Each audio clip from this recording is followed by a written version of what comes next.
안녕하십니까. 더불어민주당 대변인 한민수입니다. 논평을 발표하겠습니다. 누가 국방부 조사본부에 임성근 전 사단장의 혐의를 빼라고 지시했습니까? 수변에 내려가서 수풀을 헤치고 찔러보아야 한다. 내려가는 사람은 가슴장화를 신어라 라고 지시하는 등 임성근 해병대 1사단장의 구체적인 범죄 혐의가 국방부 조사본부의 8월 14일 중간보고서에 빼곡하게 담겼던 것으로 밝혀졌습니다. 오늘 다수의 언론 보도에 따르면 국방부 조사본부가 임성근 전 사단장을 업무상 과실치사 혐의로 경찰에 이첩하고자 4쪽에 걸쳐 빼곡하게 범죄 혐의를 적시했다고 합니다. 임 전 사단장이 최상병이 무릎 높이까지 입수해 위험하게 수색 중인 걸 알았음에도 안전한 수색을 위한 주의 의무를 다하지 않았다는 점도 분명히 했습니다.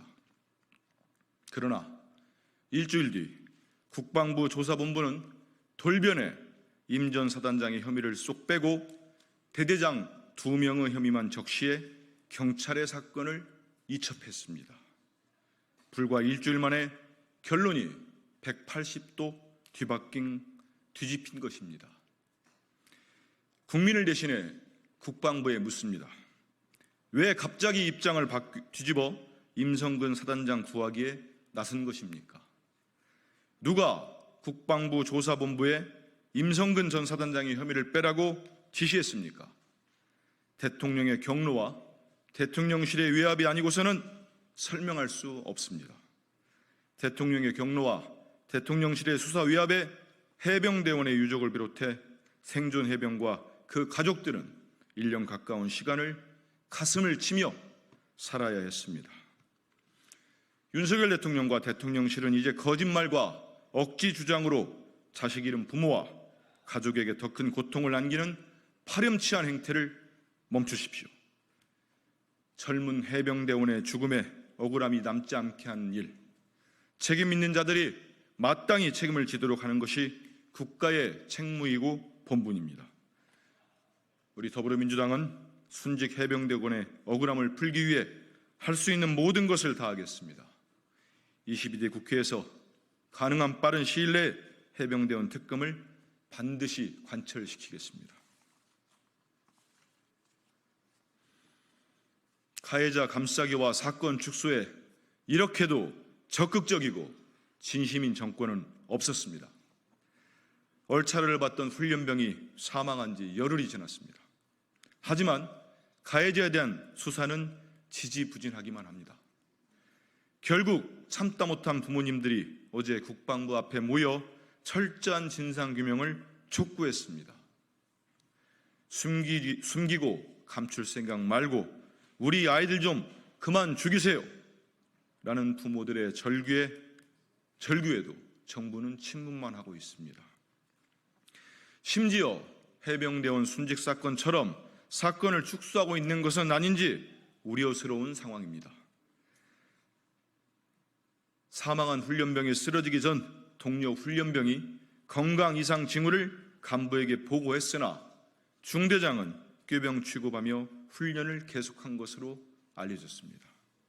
하지만 동료 훈련병 5명을 밤샘 조사한 경찰 조사 결과는 건강 이상을 보고한 훈련병은 없었던 것으로 바뀌었습니다. 더구나 훈련 규정을 위반하며 가혹행위를 한 중대장은 피의자 조사는커녕 전우조까지 붙여 고향으로 휴가를 보냈습니다. 본말이 바뀌어도 단단히 바뀐 행태가 해병대원 순직 사건 판박입니다. 이 두 사건을 대하는 태도가 병사들, 나아가 국민을 대하는 윤석열 정부의 인식이고 자세입니다. 있는 그대로 의 진실이 밝혀지고 그 책임이 대통령에게까지 다다르는 것이 두렵습니까? 그래서 매번 피해자 대신 가해자 편에 서십니까? 윤석열 대통령을 비롯해 군 관계자들에게 경고합니다. 유가족들의 피 맺힌 절규에 답하십시오. 사건 축소할 생각 말고 한 채의 억울함이 남지 않도록 철저히 수사하십시오. 접경지대 주민들을 불안에 떨게 하는 것이 윤석열식 안보입니까?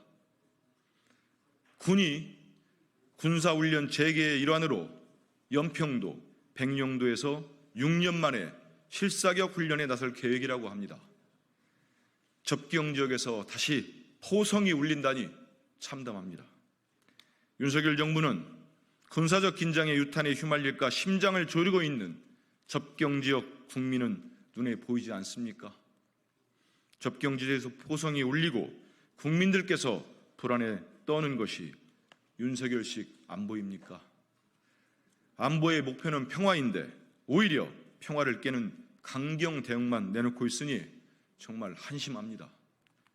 대북전단 살포에 북한은 오물풍선 살포로 대응했습니다.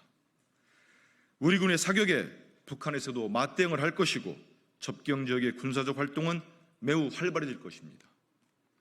북한의 군사적 도발을 자제시키지는 못할 망정 오히려 긴장의 수준을 더욱 끌어올리려는 윤석열 정부의 대응은 즉흥적이고 감정적으로밖에 보이지 않습니다. 힘에 의한 평화라는 환상에 눈먼 윤석열 정부의 대북 정책에 국민의 안전이 위협받고 있습니다. 윤석열 정부에 촉구합니다. 힘자랑으로 북한이 도발하지 못하도록 억누르겠다는 유화적 발상을 버리십시오. 한반도의 군사적 긴장을 완화하기 위해 적극적으로 노력하는 것이 안보입니다. 윤석열 대통령은 국민의 생명과 안전을 지키고 국민이 불안해하지 않도록 하는 것이 안보 정책의 진정한 목표임을 유념하기 바랍니다. 이상입니다.